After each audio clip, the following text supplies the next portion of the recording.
कुरूणामथ पाण्डवानां दुःशासनेन हृतवस्त्रकेश कृष्णा तदा क्रोशदरण्यनाथ गोविन्द दामोदर माधवेति श्रीकृष्ण विष्णु मधुकैटभारे भक्तानुकम्पिन् भगवन्मुरारे त्रायस्व मां केशवलोकनाथ गोविन्द दामोदर माधवेति विक्रेतु कामा किल गोपकन्या मुरारिपादार्पित चित्तवृत्तिः दध्यादिकं मोहवशादवोचत् गोविन्द दामोदर माधवेति उलूखले संभृततण्डुलांश्च सङ्घाटयन्त्यो मुसलैः प्रमुग्धाः गायन्ति गोप्यो जनितानुरागा गोविन्द दामोदर माधवेति काचित् कराम्भोजपुटे निषण्णं क्रीडाशुकं किंशुकरक्ततुण्डम्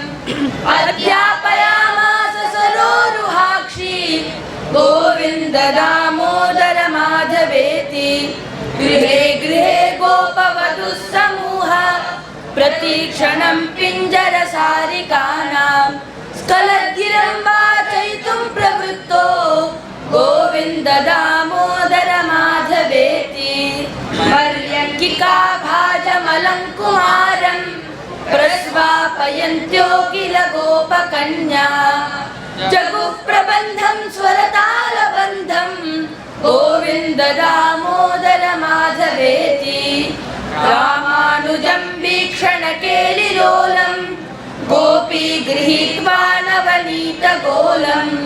आबालकं बालकमाजुहाव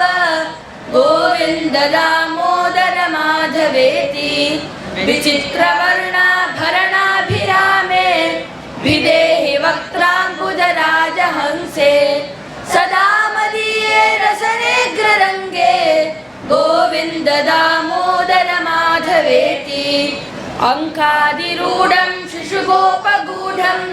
सनन्दयन्तं कमलैककान्तं सम्बोधयामास मुदा यशोदा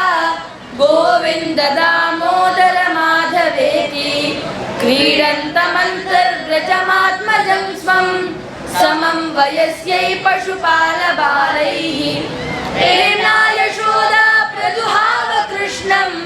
गोविन्द दामोदर माधवेति यशोदया गाढमुलूखलेन गोकण्ठपाशेन निबध्यमानः रुरोधमन्दं नवनीतभोजी गोविन्द दामोदर माधवेति निजाङ्गणे कङ्कणकेलिलोलं गोपी गृहीत्वा नवनीतगोलम् आमार्दयत्पाणितलेन नेत्रे गोविन्द दामोदर माधवेति गृहे गृहे गोपवधुः कदम्बा सर्वे मिलित्वा समवाय योगे पुण्यानि नामानि पठन्ति नित्यं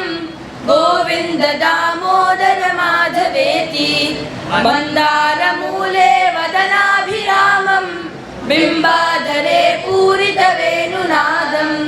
गोपी जनमध्य संस्थं गोविन्द दामोदर माधवेति उत्थाय गोप्यो पररात्र भोगे स्मृत्वा यशोदासुत बालकेलिं गायन्ति प्रोचे दधिमन्थयन्त्यो गोविन्द दामोदर माधवेति जग्दोत दत्तो नवनीतपिण्डो गृहे यशोदा विचिकित्सयन्ति उवाच सत्यं वद हे मुरारे गोविन्द दामोदर माधवेति अभ्यर्च्यगेहं युवति प्रवृद्ध प्रेम प्रवाहादधि निर्ममन्त गायन्ति गोप्योऽथ सखी समेता गोविन्द दामोदर माधवेति क्वचित् प्रभाते दधि पूर्णपात्रे निक्षिप्यमन्तं युवती मुकुन्दम् आलोक्य गानं विविधं करोति गोविन्द दामोदर माधवेति क्रीडार्परं भोजनमर्चनार्थं हितैषिणी श्रीतनुजं यशोदा आजुहवत्प्रेम परिप्लुताक्षी गोविन्द दामोदर माधवेति सुखं शयानं निलये च विष्णुं देवर्षि मुख्या मुनयः प्रपन्ना तेनाच्युते तन्मयतां व्रजन्ति गोविन्द दामोदर माधवेति विहाय निद्रामरुणोदये च विधाय कृत्यानि च विप्रमुख्याः वेदावसाने प्रपठन्ति नित्यं गोविन्द दामोदर माधवेति वृन्दावने गोपगणाश्च गोप्यो विलोक्य गोविन्द वियोगखिन्नां राधां जगुस्साश्रुविलोचनाभ्यां गोविन्द दामोदर माधवेति प्रभातसञ्चारगतानुगावस्तद्रक्षणार्थं तनयं यशोदा प्राबोधयत्पाणितलेन मन्दं गोविन्द दामोदर माधवेति प्रबालशोभा इव दीर्घकेशा वाताम्बुपर्णाशनपूतदेहा मूले तरुणा मुनयः पठन्ति गोविन्द दामोदर माधवेति एवं ब्रुवाणा विरहातुराभृशं गतस्त्रियः कृष्णविषक्तमानसाः विसृज्य लज्जां रुरुदु स्म सुस्वरं गोविन्द दामोदर माधवेति गोपी कदाचिन्मणिपिञ्जरस्थं सुखं वचो वाचयितुं प्रवृत्ता आनन्दकन्द व्रजचन्द्र कृष्ण गोविन्द दामोदर माधवेति गोवत्सबाले शिशुकाकपक्षं बध्नन्तमम्बोधदलायताक्षम् उवाच माता चिबुकं गृहीत्वा गोविन्द दामोदर माधवेति प्रभातकाले वरवल्लवौघा गोरक्षणार्थं धृतवेत्रदण्डा आकारयामासुरनन्तमाध्यं गोविन्द दामोदर माधवेति जलाशये कालियमर्दनाय यदा कदम्बालपतन्मुरारे गोपाङ्गनाश्च कृषुरेत्य गोपा गोविन्द दामोदर माधवेति अक्रूरमासाद्य यदा मुकुन्दः चापोत्सवार्थं मथुरां प्रविष्टः तदा स पौरे जयतीत्य भाषी गोविन्द दामोदर माधवेति कंसस्य दूतेन यदैव नीतौ वृन्दावनान्तात् वसुदेवसूनो रुरोध गोपी भवनस्य मध्ये गोविन्द दामोदर माधवेति सरोवरे कालियनागबद्धं शिशुं यशोदातनयं निशम्य चक्रुर्लुटन्त्यः पतिगोपबाला गोविन्द दामोदर माधवेति अक्रूरयाने यदुवंशनाथं सङ्गच्छमानां मथुरां निरीक्ष्य ऊचुर्वियोगात् किल गोपबाला गोविन्द दामोदर माधवेति चक्रन्द गोपी नलिनीवनान्ते कृष्णेन हीना कुसुमे शयाना प्रफुल्ल नीलोत्पललोचनाभ्यां गोविन्द दामोदर माधवेति माता पितृभ्यां परिवार्यमाना गेहं प्रविष्टा विललाप गोपी आगत्य मां पालय विश्वनाथ गोविन्द दामोदर माधवेति वृन्दावनस्थं हरिमाशु भूत्वा गोपी गता कापि वनं निशायां तत्राप्य दृष्ट्वाति भयादवोचत् गोविन्द दामोदर माधवेति सुखं शयाना निलये निजेऽपि नामानि विष्णो प्रवदन्ति मद्याः ते निश्चितं तन्मयतां व्रजन्ति गोविन्द दामोदर माधवेति सा नीरजाक्षीम् अवलोक्य राधां रुरोद गोविन्द वियोग खिन्नां सखि प्रफुल्लोत्पललोचनाभ्यां गोविन्द दामोदर माधवेति जिह्वे रसज्ञे मधुर प्रिया त्वं सत्यं हितं त्वां परमं वदामि आवर्णयेता मधुराक्षराणि गोविन्द दामोदर माधवेति आत्यन्तिकव्याधिहरं जनानां चिकित्सकं वेदविदो वदन्ति संसारतापत्रयनाशबीजं गोविन्द दामोदर माधवेति ताताज्ञया गच्छति रामचन्द्रे सलक्ष्मणेरण्यचये ससीते चक्रन्दरामस्य निजातनेत्री गोविन्द दामोदर माधवेति एकाकिनी दण्डककाननान्तात् सा नीयमाना दशकन्धरेण सीता तदा क्रन्ददनन्यनाथ गोविन्द दामोदर माधवेति रामाद्वियुक्ता जनकात्मजा सा विचिन्तयन्ती हृदि रामरूपं रुरोद सीता रघुनाथ पाहि गोविन्द दामोदर माधवेति प्रसीद विष्णो रघुवंशनाथ सुरासुराणां सुखदुःखहेतो रुरोद सीता तु समुद्रमध्ये गोविन्द दामोदर माधवेति अन्तर्जले ग्राहगृहीतपादो विसृष्ट विक्लिष्ट समस्त बन्धुः तदा गजेन्द्रो नितरां जगाद गोविन्द दामोदर माधवेति हंसध्वजशङ्खयुतो ददर्श पुत्रं कटाहे प्रपतन्तमेनं पुण्यानि नामानि हरे जपन्तं गोविन्द दामोदर माधवेति दुर्वाससो वाक्यमुपेत्य कृष्ण सानाब्रवीत् कारणवासिनीशम् अन्तः प्रविष्टं मनसा जुहाव गोविन्द दामोदर माधवेति ध्येयः सदा योगिभिरप्रमेय चिन्ताहरश्चिन्तित पारिजातः कस्तूरिका कल्पित नीलवर्णो गोविन्द दामोदर माधवेति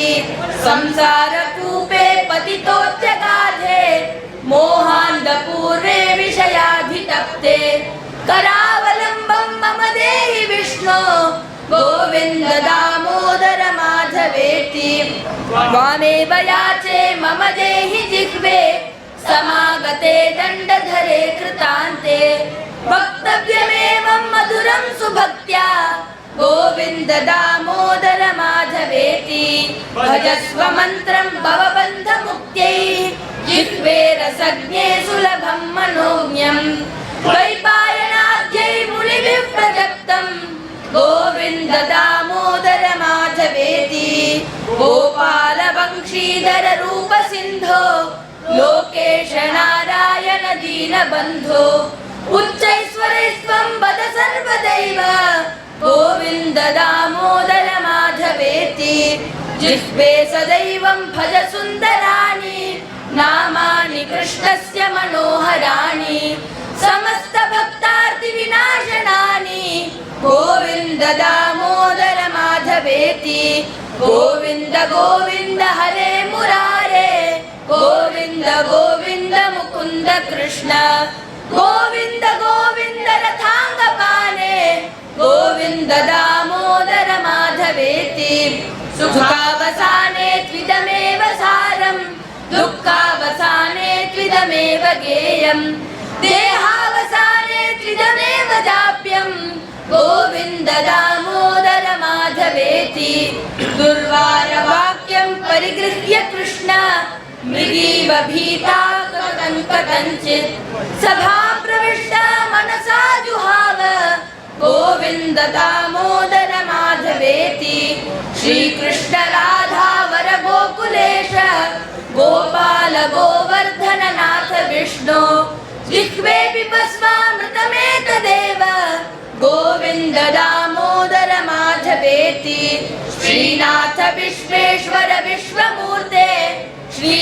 देवकी नन्दन दैत्यशत्रो जिह्वे पिबस्वामृतमेतदेव गोविन्द दामोदर माधवेति गोपीपते कंसरिपो मुकुन्द लक्ष्मीपते केशव वासुदेव जिह्वे पिबस्वामृतमेतदेव गोविन्द दामोदर माधवेति गोपीजनाह्लादकरव्रजेश गोचारणारण्यकृतप्रवेश जिह्वे पिबस्वामृतमेतदेव गोविन्द दामोदर माधवेति प्राणेश विश्वम्भरकैटभारे वैकुण्ठ नारायण चक्रपाणे जिह्वे पिबस्वामृतमेतदेव गोविन्द दामोदर माधवेति हरे मुरारे मधुसूदनाध्य श्रीराम सीतावर रावणारे जिह्वे पिबस्वामृतमेतदेव गोविन्द दामोदर माधवेति श्रीयादवेन्द्राद्रिधराम्बुजाक्ष गो गोप गोपी सुखदान दक्ष जिह्वे पिबस्वामृतमेतदेव